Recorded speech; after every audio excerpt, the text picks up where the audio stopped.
ఈ రాష్ట్రంలో కర్మకాలి ఒక ఫేక్ రాజకీయ పార్టీ పుట్టింది. వాళ్ళ బతుకే ఫేకు, వాళ్ళ జీవితమే తప్పుడు సమాచారం చెప్పడం, అనునిత్యం అబద్ధాలు అవాస్తవాలు ప్రసారం చేసి వారి బతకడం అలవాటైపోయింది. నేను చాలా సందర్భాల్లో చెప్పాను, ఒక పార్టీ అయినా ఒక నాయకుడైనా అధికారం ఉన్నప్పుడే చేయడం కాదు, అధికారం ఉన్నా అధికారం లేకపోయినా ప్రజా జీవితంలో ఉండాలి. ప్రజాస్వామ్యబద్ధంగా ఏ ఎన్నికలు వచ్చినా పోటీలో పెట్టాలి, ప్రజల అభిమానాన్ని చూడగొనాలి. అటువంటిదే ఒక రాజకీయ పార్టీ, అటువంటి వాళ్ళే ఒక పెద్ద రాజకీయ నాయకుడని చెప్పి నేను ఎప్పుడూ చెప్తుంటాను. ఆ రోజు ఫేక్ పార్టీ అధికారంలో ఉన్నప్పుడు 3 శాసన మండలి పట్టభద్రుల ఎన్నికలు వచ్చేటప్పుడు చాలామంది భయపెట్టినా సరే, చాలామంది గెలవడమని చెప్పినా సరే, దట్ ఈజ్ చంద్రబాబు నాయుడు. గెలుపు ఓటములు రాజకీయాల్లో సహజం.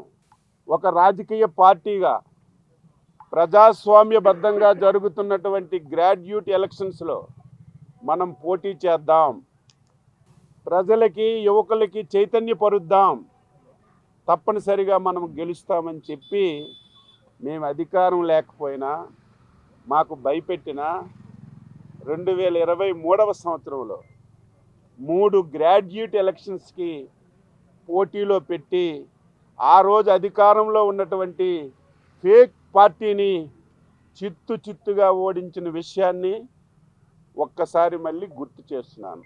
మొన్న మేము అధికారంలోకి వచ్చాం, మళ్ళీ 3 శాసన మండలాలకి ఎన్నికలు వచ్చాయి.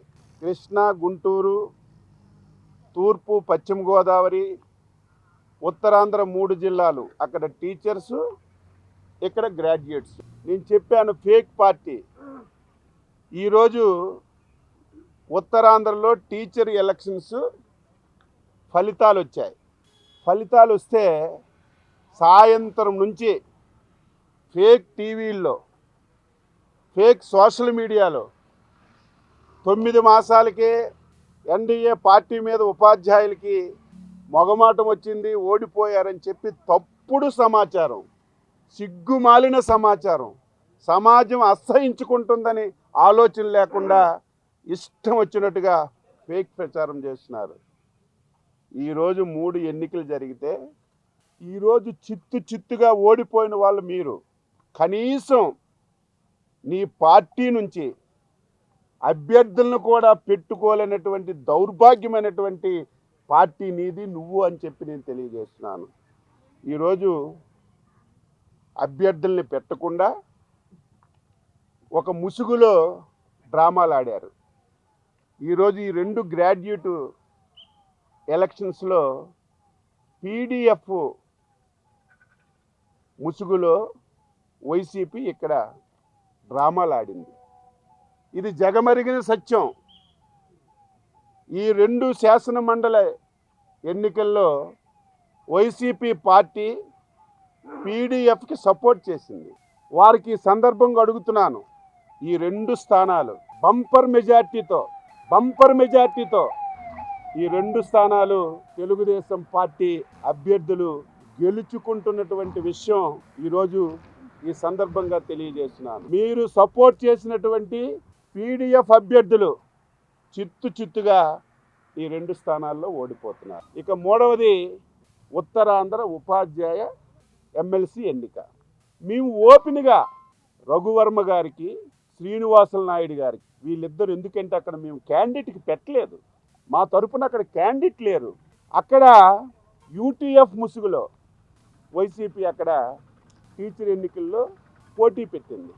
మేము పోటీ పెట్టనప్పటికి కూడా చాలా సందర్భాల్లో వీళ్ళు మాకు శాసన మండలి ఎన్నికలు జరిగేటప్పుడు ఇండైరెక్ట్గా మాకు సహకరించారు. కాబట్టి మేము కూడా అదే పద్ధతిలో గౌరవ ముఖ్యమంత్రి గారు 3 జిల్లాల కార్యకర్తలందరికీ టెలికాన్ఫరెన్స్ పెట్టి స్పష్టంగా first priority vote, second priority vote Raghu Varma గారికి, శ్రీనివాసులు నాయుడు గారికి ఇవ్వండి, ఇద్దరు మన క్యాండిడేట్లే, ఎవరు గెలిచినా మన వాళ్ళని స్పష్టంగా టెలికాన్ఫరెన్స్లో వేల మందికి మీటింగ్ పెట్టుకొని ముఖ్యమంత్రిగా చెప్తే ఈరోజు తెలుగుదేశం పార్టీ ఓడిపోయింది, టీచర్లు వ్యతిరేకించారని ఫేక్ సమాచారాన్ని ఈరోజు ఫేక్ మీడియాలో ఈరోజు ఇస్తుంటే ఏమనాలో అర్థం కానటువంటి పరిస్థితి అని చెప్పి